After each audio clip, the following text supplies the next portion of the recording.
अद्भुत रचना सुवरदान, जिनके लेखक हैं रूप नारायण सोनकर। रूप नारायण सोनकर कथाकार, उपन्यासकार, पेशे से अधिवक्ता और उन्होंने फिल्म में भी अभिनय किया है। उनका दावा है सुवरदान उपन्यास वैज्ञानिकता पर आधारित है।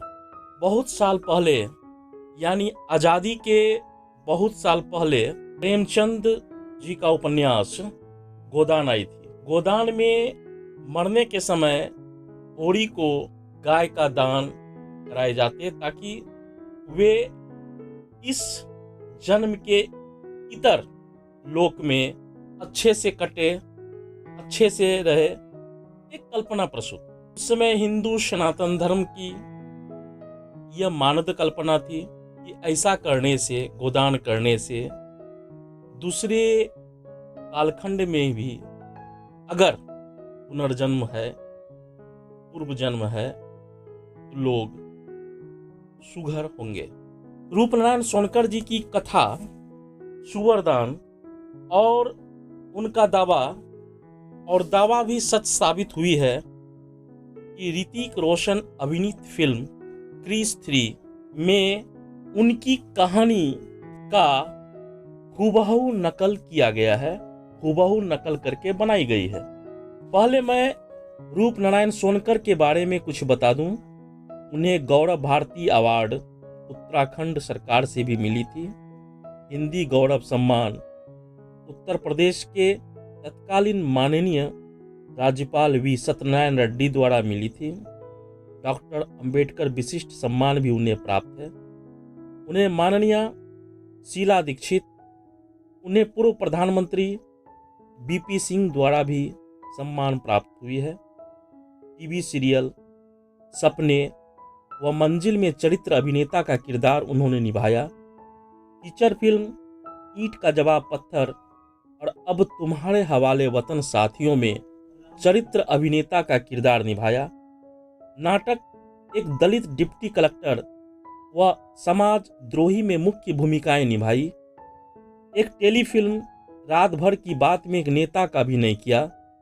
हास्य व्यंग्य नाटक साहब की भैंस आकाशवाणी द्वारा प्रसारित हुई थी तथा उनके द्वारा लिखित कहानी कफन और मुंशी प्रेमचंद द्वारा लिखित कहानी कफन और दिल्ली दूरदर्शन द्वारा अक्टूबर 2008 में कफन बनाम कफन पर पत्रिका प्रोग्राम में विचार गोष्ठी संपन्न कराई गई थी, जिसमें डॉक्टर हरदयाल, डॉक्टर तेज सिंह, डॉक्टर अजनिवेश अवस्थी और डॉक्टर राम जी यादव ने भाग लिया था। दोनों कहानियों को उत्कृष्ट माना गया।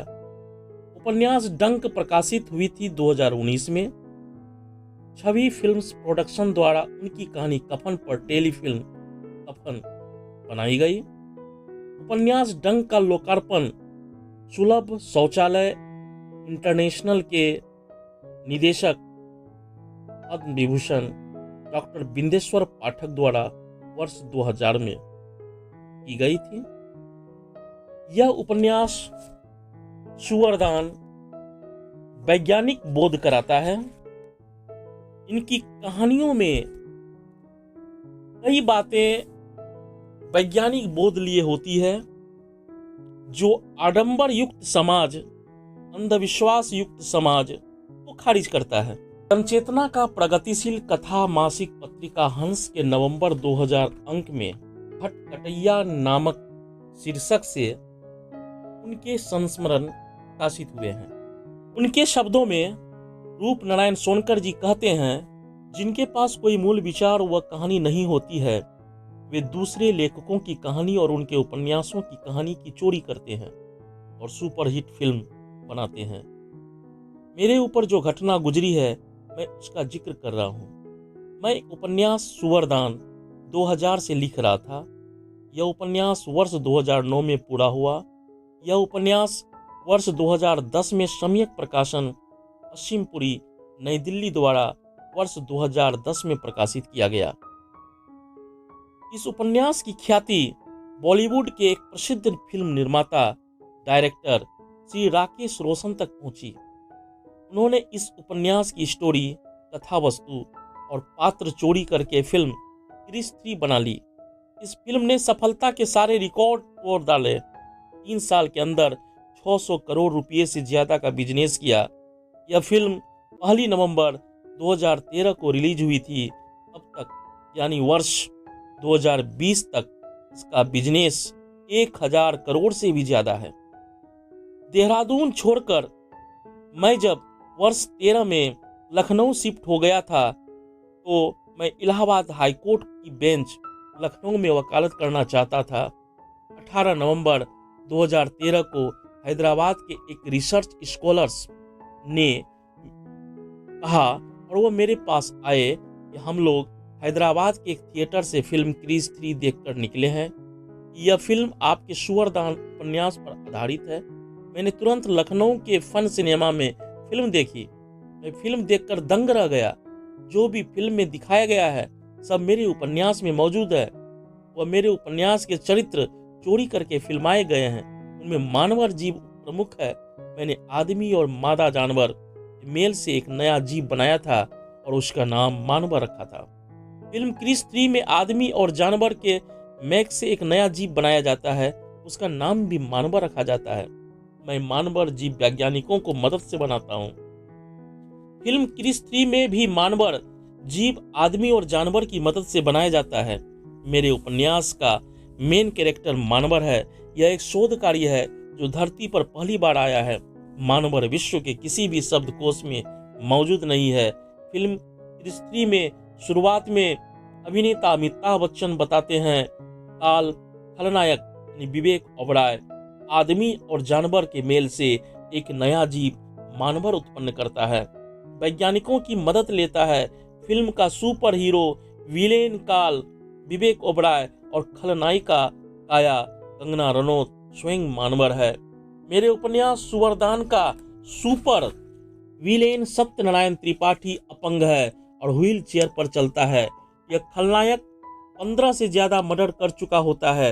ये सारे कत्ल पैसा बटोरने के लिए किए जाते हैं। फिल्म क्रिस 3 का सुपर विलेन काल विवेक ओबराय भी अपंग है और व्हील चेयर पर चलता है। यह भी बहुत मर्डर कर चुका है। वे सारे मर्डर पैसा कमाने के लिए किए जाते हैं। मेरा उपन्यास सूअरदान का खलनायक उपन्यास की नायिका सुनैना को किडनैप कर बंधक बना लेता है। खलनायिका गर्भवती है। फिल्म क्रिस 3 में भी खलनायक काल विवेक ओबराय फिल्म की नायिका प्रियंका चोपड़ा का अपहरण कर बंधक बना लेता है। उपन्यास का खलनायक सत्यनारायण त्रिपाठी नायिका को धमकाता है यदि वह उसके यहाँ से भागेगी तो उसके बाप और भाई को जान से मार दिया जाएगा। फिल्म क्रिस 3 में भी खलनायक काल उर्फ विवेक ओबराय नायिका प्रिया उर्फ प्रियंका चोपड़ा को धमकाता है कि अगर वह यहाँ से भागेगी या उसका कहना नहीं मानेगी तो उसके पेट में पल रहे बच्चों को खत्म कर देगा। उपन्यास सूअरदान का पात्र सज्जन खटीक जानलेवा बीमारियों के उपचार हेतु न्यू जर्सी अमेरिका जाता है और भारतीय मूल के डॉक्टर स्नेही लाल से मिलता है।